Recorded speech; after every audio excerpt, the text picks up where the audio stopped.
اور حشر کا لفظ اس کے اندر آیا ہے من اول الحشر. تو اس سورت کا شان نزول اس طرح ہے کہ حضور صلی اللہ علیہ وسلم مدینہ منورہ تشریف لائے تو وہاں مسلمانوں کے ساتھ یہودی بھی پہلے سے رہتے تھے، اور ان کے کئی قبیلے تھے، بڑے قبیلے جو تھے وہ بنو نذیر، بنو قینقاع، یہ بڑے قبیلے تھے. تو حضور صلی اللہ علیہ وسلم نے مدینہ منورہ کی حفاظت کے لیے سب کو جمع کیا، مسلمانوں کو بھی، یہودیوں کو بھی، اور جو مشرک رہتے تھے ان کو بھی، کہ مدینہ منورہ کی حفاظت سب کریں گے. اس کو میثاق مدینہ بھی کہتے ہیں کہ مدینہ پر جو باہر سے کوئی حملہ کرے گا تو ہم سب مل کے دفاع کریں گے. مذہب میں سب آزاد ہوں گے، اپنی اپنی عبادت جس طرح کرتے ہیں وہ کرتے رہیں گے. یہ کھلا معاہدہ تھا اور سب نے اس پہ اتفاق کیا، سب کی ضرورت بھی تھی، سب نے دستخط بھی کر دیے کہ مدینے پہ کوئی بھی حملہ ہوگا تو ہم سب کیا کریں گے، مل کر دفاع کریں گے. تو مدینے میں اگر کسی مسلمان یا کسی غیر مسلم پر کوئی مصیبت آتی ہے تو مل کر اس کو، اگر کسی کے ہاتھ سے قتل ہو جائے تو اس کا فدیہ سب مل کر دیں گے، کافر بھی اور مسلمان بھی. فدیہ اس کی جو پیسے ان کے بنتے ہیں وہ سب مل کر دیں گے. تو یہاں پر ایک قبیلہ بنو نذیر تھا جنہوں نے دیکھا کہ بدر میں مسلمانوں کو فتح ہوئی تو انہوں نے کہا، یہودی تو پہلی کتاب تھے، کہ یہ وہی نبی ہے جس کا ہماری کتاب میں ذکر، کیونکہ فتح ان کو حاصل ہو گئی. اور جب احد میں شکست ہوئی تو کہا یہ وہ نہیں ہے. تو انہوں نے مشرکین کے ساتھ، مکہ کے مشرکین کے ساتھ ساز باز کی کہ آپ لوگ آئیں، مسلمانوں پہ حملہ کریں، ہم آپ کا ساتھ دیں گے. اور ان کا ایک بڑا تھا کعب بن اشرف، یہودیوں کا بڑا تھا، اور یہ شاعر بھی تھا اور بڑا خبیث آدمی تھا، بڑا مالدار بھی تھا. حضور صلی اللہ علیہ وسلم کے خلاف شعر بھی کہتا. تو آپ صلی اللہ علیہ وسلم نے اپنے صحابہ سے فرمایا کہ اس کا کوئی بندوبست ہونا چاہیے. تو اس کے ایک رضائی بھائی محمد بن مسلم نے اس کو قتل کر دیا، کعب بن اشرف کو قتل کر دیا. تو یہ جو قبیلہ بنو نذیر تھا، ایک مسلمان سے دو بندے اس کے ہاتھ سے غلطی سے مارے گئے، حالانکہ وہ اس معاہدے کے اندر آتے تھے. جو معاہدہ ہوا تھا مثال کا، انہوں نے غلطی سے کسی اور دشمن کو سمجھ کے ان کو مار دیا، قتل کر دیا. اب حضور صلی اللہ علیہ وسلم نے فرمایا کہ اب ان دو بندوں کا ہم فدیہ دیں گے. اب فدیہ کے لیے سارے لوگوں سے آپ کی ملاقات ہوئی. بنو نذیر کے پاس بھی آپ گئے، بڑا قبیلہ تھا. تو ان خبیثوں نے کیا کیا کہ حضور صلی اللہ علیہ وسلم کو ایک دیوار کے ساتھ بٹھایا اور ایک آدمی کو بڑا پتھر لے کے اوپر چھت پہ بھیجا کہ حضور صلی اللہ علیہ وسلم اس سائے میں بیٹھیں گے، تم نے اوپر سے یہ پتھر گرا دینے، حضور صلی اللہ علیہ وسلم شہید ہو جائیں گے، بس بات ختم ہو جائے گی.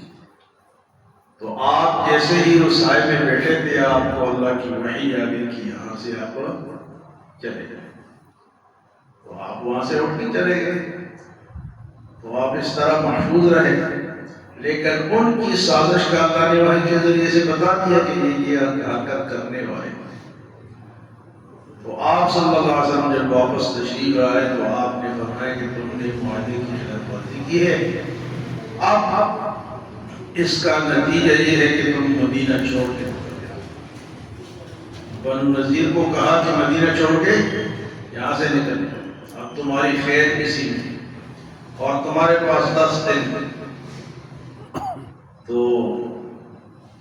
ان کے قلعے تھے بڑے بڑے، وہ قلعوں میں اندر دروازے بند کر کے اندر بیٹھ کے کہ یہ ہمارے قلعے جو ہے یہ ہمیں بچائیں گے. تو 10 دن کے بعد حضور صلی اللہ علیہ وسلم نے ارشاد فرمایا کہ یہ تو اندر محصور ہو گئے، چھپ گئے، اب ان کے یہ جو بادشاہات درخت ہے یہ کاٹ، ان کو ختم کر. صحابہ نے درخت کاٹنے شروع کر. تو ان کو پتہ چل گیا کہ ہمارے بادشاہات ختم ہو رہے ہیں. تو انہوں نے کہا کہ ہم یہاں سے جانے کے لیے تیار ہیں. تو اس طرح اس قبیلے کو حضور صلی اللہ علیہ وسلم کے دور میں مدینے سے جلا وطن کیا گیا. تو اس کا ان آیات میں ذکر ہے. فرمایا سبح للہ، تسبیح بیان کرتی ہے اللہ تعالیٰ کی ما فی السماوات و ما فی الارض، جو کچھ آسمانوں اور زمین میں ہے سب اللہ کی تسبیح بیان کرتے ہیں. انسان تو زبان سے کرتے ہیں، لیکن انسانوں کے علاوہ چرند پرند درندے سب جو ہے وہ کیا کرتے ہیں؟ وہ اللہ کی تسبیح بیان کرتے ہیں. حتیٰ کہ درخت، پتھر، تم آؤ نا کیوں تو کھڑے ہو؟ یہ خراب ہو گیا، کوئی بات نہیں، یہ لے لو، ٹھیک ہو جائے گا. تو فرمایا کہ اللہ تعالیٰ کی تسبیح بیان کرتی ہے جو کچھ آسمانوں میں ہے اور جو زمین میں ہے. وہ العزیز الحکیم، اور اللہ تو غالب ہے اور حکمت والا ہے. اللہ کی تسبیح یہی ہے کہ وہی غالب ہے، وہی زبردست ہے، وہی اسی کے ہاتھ میں زندگی ہے، اسی کے ہاتھ میں موت ہے. وہ تمام عیبوں سے پاک ہے، تمام عیبوں سے. اس کو نہ بڑھاپا آتا ہے، نہ کمزوری آتی ہے، نہ وہ کھاتا ہے اور نہ پیتا ہے. یہ اللہ کی تسبیح ہے. فرمایا کہ سبح للہ ما فی السماوات و ما فی الارض وهو العزیز الحکیم. هو الذی اخرج الذین کفروا من اہل الکتاب من دیارهم لأول الحشر. اللہ کی ذات وہ ہے جس نے اہل کتاب کافروں کو مدینے سے نکالا پہلے اجتماع پر. من دیارهم کے گھروں سے ان کو نکالا لأول الحشر، جب سب مسلمان جمع ہو گئے تو اس وقت ان کو ان کے گھروں سے نکالا. نکالا کس نے؟ اللہ نے، بغیر لڑائی کے. وہ کس طرح نکالا کہ اللہ نے فرمایا کہ ما ظننتم ان یخرجوا، مسلمان بھی گمان نہیں کر رہے تھے کہ یہ نکلیں گے. وَأَنَّهُمْ مَانِعَتُهُمْ حُصُونُهُمْ وَظَنُّوا أَنَّهُمْ مَانِعَتُهُمْ حُصُونُهُمْ مِنَ اللَّهِ. مسلمانوں کو بھی یقین تھا کہ یہاں سے نہیں جائیں گے تو پکے لوگ ہیں، بڑے مالدار بھی ہیں، اور ان کو بھی یقین تھا کہ ہمارے قلعے ہمیں بچا لیں گے. ہمارے قلعے ہمیں، یہ جو قلعے ہم نے بنائے ہوئے ہیں اس کے اندر کوئی نہیں آ سکتا. تو فرمایا کہ فَأَتَاهُمُ اللَّهُ مِنْ حَيْثُ لَمْ يَحْتَسِبُوا، اللہ ایسی طرف سے ان کے پاس آیا کہ ان کے گمان بھی. فرمایا اللہ فرماتے وَقَذَفَ فِي قُلُوبِهِمُ الرُّعْبَ، اللہ نے ان کے دلوں میں مسلمانوں کا رعب ڈال دیا. اب یہ بھی فتح کی نشانی ہوتی ہے، طریقہ ہوتا ہے کہ دشمن خامخواہ ڈر گئے اور بھاگ گئے. تو یہ ان مسلمانوں سے دشمن ڈرتے ہیں جو صحیح پکے مسلمان. تو اللہ ان کا رعب باقیوں کے دلوں میں ڈال دیتا ہے.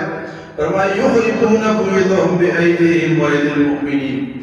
حضور صلی اللہ علیہ وسلم نے ان کو اجازت دی کہ جو تمہارا سامان ہے وہ لے کر جاؤ، تمہیں اجازت ہے. یہ نہیں کہ تمہیں سامان یا تم اپنا سامان ساتھ لے جا سکتے ہو. تو انہوں نے جناب اپنے دروازے اور جناب اپنی کھڑکیاں اور جناب جو چیزیں ان کو ملتی تھی وہ سب انہوں نے اکھاڑی اور لے کر گئے. تو اللہ فرماتا ہے یخربون بیوتہم، اپنے ہاتھوں سے اپنے گھر تباہ کر دیے. اب گھر اجاڑ دیے خود ہی. وَأَيْدِي الْمُؤْمِنِينَ، اور مسلمانوں کے ہاتھوں سے بھی اجاڑ دیے. تو اللہ ایسے فرماتا ہے کہ اللہ فرماتے ہیں کہ میں ان کے پاس وہاں سے آیا جہاں ان کا وہم و گمان بھی نہیں تھا. وہاں اتنے پکے لوگ اس طرح کسی کو کہیں کہ بھئی یہ بنی کا ایریا ہے، اس سے تم نکلو، جن کے بڑے بڑے گھر ہیں بیٹیاں ہیں وہ کہاں سے، لیکن اگر اللہ چاہے تو نکل جائیں. یخربون بیوتہم بأیدیہم وأیدی المؤمنین، اپنے گھروں کو. آج کل سوشل میڈیا پہ ایک بات آ رہی ہے کہ جو افغانستان والوں کو نکال رہے ہیں نا، تو متعصب لوگ سب میں ہوتے ہیں، ہمارے پاکستان میں بھی ہے اور افغانستان میں بھی. متعصب بغض رکھنے والے، دل میں دشمنی رکھنے والے ہے مسلمان دونوں. تو کئی جگہوں سے ایسی وہ فوٹو آئی ہیں کہ یہ وہ جس گھروں میں رہتے ہیں ان کو توڑ رہے، گرا رہے ہیں تاکہ ہمارے بعد اس میں کوئی اور نہ رہ سکے. ایک مسجد کو گرا رہے ہیں، یہ مسجد ہمارے بعد کوئی اور استعمال نہ کرتے. تو یہ ان کے اندر ایک بغض کی نشانی ہے. حالانکہ پاکستان نے ان کے ساتھ بہت بڑا احسان کیا. 40 سال سے وہ پاکستان میں رہ رہے ہیں اور جناب بچے پیدا ہوئے تھے، اب وہ جوان ہیں بلکہ بوڑھے ہیں. لیکن اگر ان کو بھیجا جا رہا ہے تو ٹھیک ہے، اپنے ملک کو جاؤ. جب تم آئے تھے تو وہاں لڑائی تھی، اب تو نہیں ہے، تو اپنے علاقوں میں جاؤ. تو وہ جو بنو نذیر والے تھے نا، اللہ فرماتے کہ اللہ ان کے پاس ایسی جگہ سے آیا کہ ان کو سمجھ نہیں آئی اور خود ہی گھر اجاڑ دیے. فرمایا یخربون بیوتہم بأیدیہم وأیدی المؤمنین، انہوں نے اپنے ہاتھوں سے اپنے گھر اجاڑ دیے اور مسلمانوں کے ہاتھوں سے بھی اجڑے. تو فرمایا فاعتبروا یا اولی الابصار، اے عقل والو، اے سوچ رکھنے والوں، اس سے عبرت حاصل کرو کہ اللہ تعالیٰ کی مدد ایسی بھی آ سکتی. فاعتبروا، ہاں جی، یا اولی الابصار، اے سمجھ رکھنے والوں، سوچ رکھنے والوں، دیکھنے والوں، اس سے کیا کرو جی، اس سے تم عبرت حاصل، فاعتبروا، عبرت حاصل کرو کہ اللہ تعالیٰ کی مدد جب آتی ہے تو اس کو کوئی روک پھر اپنے ہاتھوں سے اپنے گھر اجاڑنے پڑتے ہیں. فرمایا کہ وَلَوْلَا أَنْ كَتَبَ اللَّهُ عَلَيْهِمُ الْجَلَاءَ لَعَذَّبَهُمْ فِي الدُّنْيَا، اور اگر اللہ نے ان کی جلاوطنی نہ لکھ دی ہوتی فرمایا لَعَذَّبَهُمْ فِي الدُّنْيَا، اللہ انہیں یہاں ہی عذاب دے دیتے. لیکن یہاں ان کے حصے لکھے جلاوطنی. وَلَهُمْ فِي الْآخِرَةِ عَذَابُ النَّارِ، اور ایسے لوگوں کے لیے جو کافر ہیں، جو مسلمانوں کے خلاف ہیں، جو اللہ کے رسول کے خلاف ہیں، یہاں سے بچ گئے تو آخرت سے نہیں بچ سکیں گے. وَلَهُمْ فِي الْآخِرَةِ عَذَابُ النَّارِ، اور یہ سب باتیں، یہ سزا ان کو کیوں ملی؟ ذَلِكَ بِأَنَّهُمْ شَاقُّوا اللَّهَ وَرَسُولَهُ، یہ اس لیے کہ انہوں نے اللہ اور اللہ کے رسول کی نافرمانی کی، دشمنی کی اللہ سے اور اللہ کے رسول سے. جو بھی دشمنی کرے گا، چاہے وہ کافر کرے چاہے وہ مسلمان کرے. آج مسلمان بھی اللہ اور اللہ کے رسول کی دشمنی کرتا ہے. کئی ایسے لوگ ہوتے ہیں، مسلمان ہوتے ہیں، لیکن جہاں اللہ کی بات ہوتی ہے وہ دشمنی بن کر آتے ہیں. حتیٰ کہ سیاسی طور پہ بھی ایسے لوگ موجود ہیں جو اللہ اور اللہ کے رسول کی بات جہاں سنتے ہیں وہ دل ملا ہوتا ہے کہ بھئی اسلام کی بات کیوں کرتے ہو، اللہ کی بات کیوں کرتے ہو مسلمانوں. فرمایا کہ اس لیے ان کو سزا ملی کہ اللہ اور اللہ کے رسول کی کیا کر رہے تھے؟ نافرمانی کر رہے تھے. وَمَن يُشَاقِ اللَّهَ فَإِنَّ اللَّهَ شَدِيدُ الْعِقَابِ، جو اللہ کی دشمنی کرے گا تو اللہ کا عذاب بڑا سخت ہے. یہ ہے اس سورۃ حشر کی ابتدائی آیات جس میں قبیلہ بنو نذیر کی سزا کا ذکر ہے. اور سزا کیسی؟ کہ اپنے ہاتھوں سے. اللہ ہمیں عمل حسینہ تیرے ہوتے ہی آ سکتے ہیں.